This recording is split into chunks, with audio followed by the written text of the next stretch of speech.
Well, time now for a look at what else happened in politics today. The Assembly of First Nations is expressing disappointment, upset with the lack of progress and the calls for justice from the National Inquiry into Missing and Murdered Indigenous Women and Girls. Given to the Prime Minister and to Parliament 5 years ago to the day, the final inquiry report included 231 calls, but since 2019, only 2 have been fulfilled.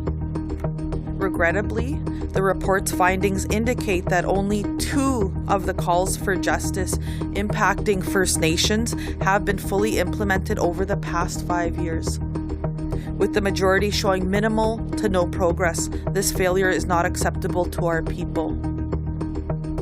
The AFN National Chief Cindy Woodhouse-Neepanak also says she still has hope progress can be made, but is calling on Canadians and all levels of government to work for meaningful change.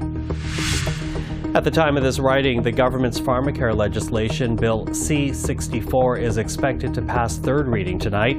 It will then go to the Senate for further study.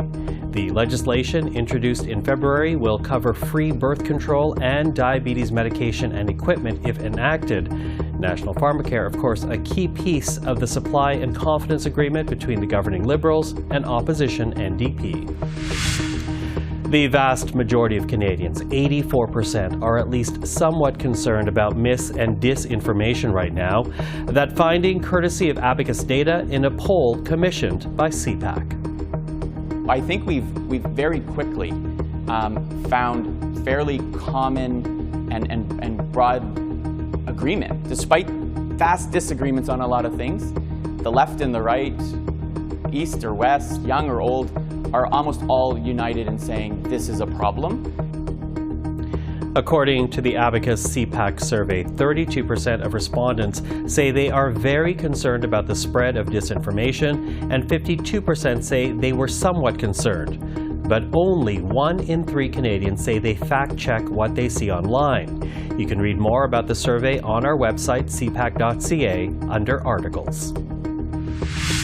And finally, the Pride flag was raised on Parliament Hill this morning, marking the beginning of Pride Month. The Prime Minister was there touting his government's record on 2S LGBTQIA+ issues and condemning some provinces for restricting gender-affirming care for trans youth. Last year, we've seen too many people, including some politicians, shown that they're willing to target vulnerable trans youth, to deny them the freedom to seek life-saving, gender-affirming care, all for narrow political gain.